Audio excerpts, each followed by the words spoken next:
Good morning and welcome to Good Company. Today it is Tuesday, August 17th, and as I always say, another beautiful day here in Northeast Ohio. Gorgeous. What a good day to get out for a walk or a run, maybe do a little shopping. I was doing that yesterday. You know, I think I'm going to be on the hunt for a new couch.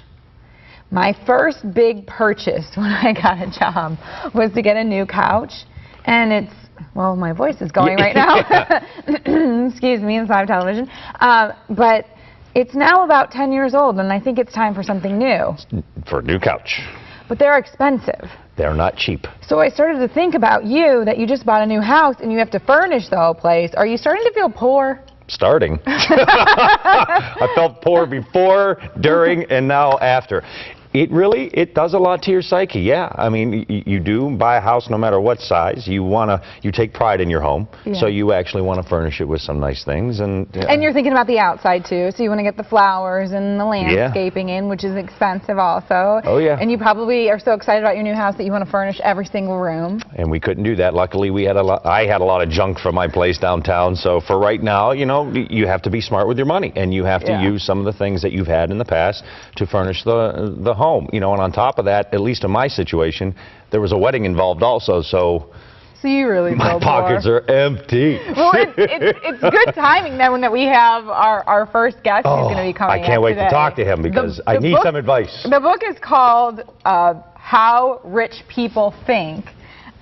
Do you think like a millionaire? Steve Siebold was a professional tennis player. And now he, this morning, is going to tell us and all of you how to get rich, or how to think like a rich person anyway. Steve, hi, welcome to the show. Thanks. I think we both need advice, especially this one here. House, wedding. Trying to get all these, like, wait a minute, I need to take some notes. Well, how rich were the rich people that you were hanging around? I mean, some of them were, well, they were all multimillionaires, and some of them were billionaires. And I continue to this day. It's been 26 years of interviews, and they continue today. What is the common theme among billionaires and multimillionaires? I think it's that they look at money through the eyes of abundance, without fear. So in other words, they decide how much they want or what they want to get, and they write it down, and they think about it, and they go out and make it happen. They're very decisive, they know what they want, and they don't look at it through the eyes of fear, they look at it through the eyes of opportunity. So, completely different than the masses, basically. Well, there's the masses. There's basically two classes, you know, the wealthy and the not wealthy. With these troubled economic times, how are the two classes thinking? Because, well, are the rich still thinking that they could just write stuff down and get it?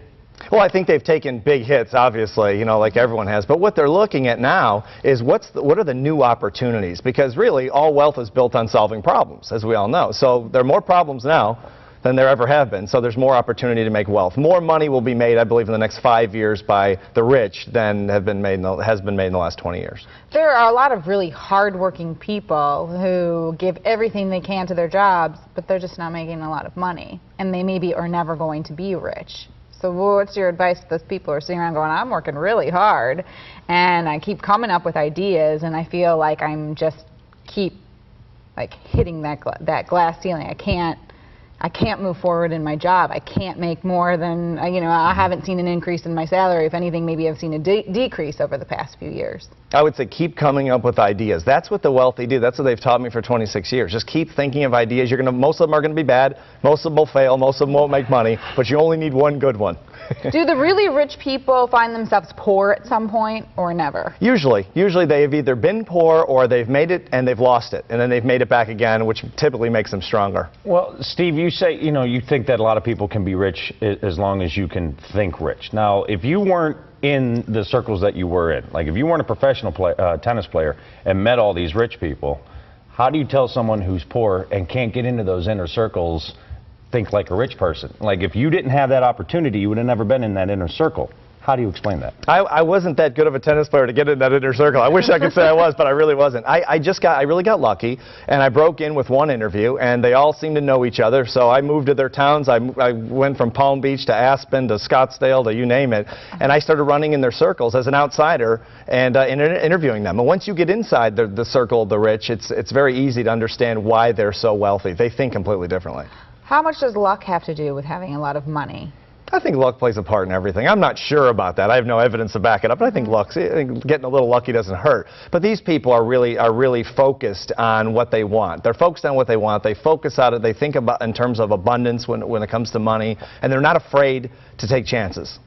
So do you think anybody can become rich as long as they think? I mean, do you realistically, can you sit here and say anybody can become rich if they just think rich? I believe, not just from thinking, but I think anyone can become rich if they solve problems. You've got to solve problems. You've got to look for ideas that solve problems, that create solutions for a lot of people, and the world will gladly make you as wealthy as you want to be. It's the premise of all wealth. What are some of the best stories that you heard along the way of people you met? I think the losing of the money. The stories, it's great to, you're on some guy's yacht, it's a 150-foot yacht, you're thinking, I couldn't even afford the gas on this sucker, And then they talk about how they lost it all, and they were a millionaire, and they lost it all, and they came back again and made it back, and how much stronger they get as a result of the loss. They fail just like we do. That was the greatest thing I learned. Can you talk about specific people who you met and who you talked to, people that we would know?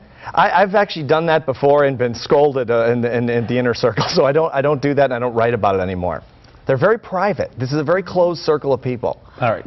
Are they usually famous people? I can give you one example. Sam Wiley was someone I interviewed not too long ago. He's a so you would know him maybe, but he's one of the richest people in America and in the world. And he's a gentleman I interviewed out in Aspen. He's an example of someone I can use his name, but very few of them.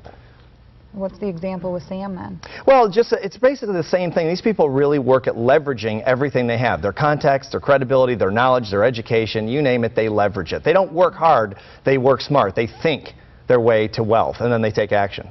How can you tell someone who just lost their job, a lot of people in Northeast Ohio are in that situation, how will your book help them become rich? I would say probably stop thinking like the middle class, like the masses in terms of getting a job. If you want a job, approach it like a rich person would approach it. A rich person would not apply for a job in an economy with no jobs. They would probably go to a company, small or mid-sized company, and say, you know what, I can make your cash register ring. Don't pay me for 2 weeks, put me on a trial. I'll sell more of your highest margin product than anyone ever has. Give me 2 weeks to give it a chance. If I make it, you hire me. If not, I walk away, cost you nothing.